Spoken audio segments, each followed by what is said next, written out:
दोनों भाई ऋष्यमुख की ओर बढ़े। थकेहारे और भूखे उन्होंने एक आश्रम देखा। यहाँ एक सन्यासिनी शबरी रहती थीं।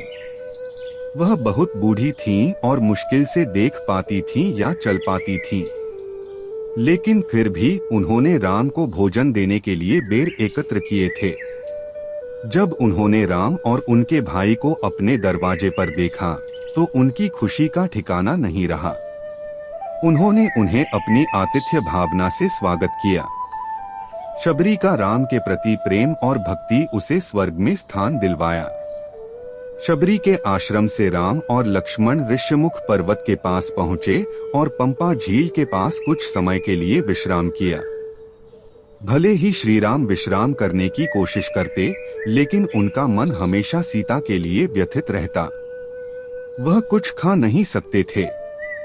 उन्हें कभी नींद नहीं आती थी। लक्ष्मण, जो अपने भाई की हालत देखकर दुखी थे, ने उन्हें कुछ आशा और आत्मविश्वास देने की कोशिश की। प्रिय भाई, उन्होंने राम से कहा, कृपया हिम्मत मत हारो।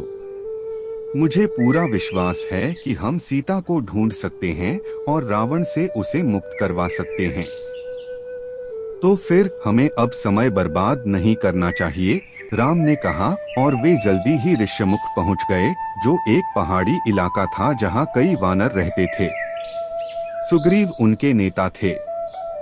सुग्रीव को हनुमान, एक वीर और अत्यधिक बुद्धिमान वानर का सहयोग और मित्रता प्राप्त थी। सुग्रीव का एक बड़ा भाई था जिसका नाम बाली था। बाली किष्किंधा का राजा था और दोनों भाइयों के बीच गहरी स्नेह भावना थी।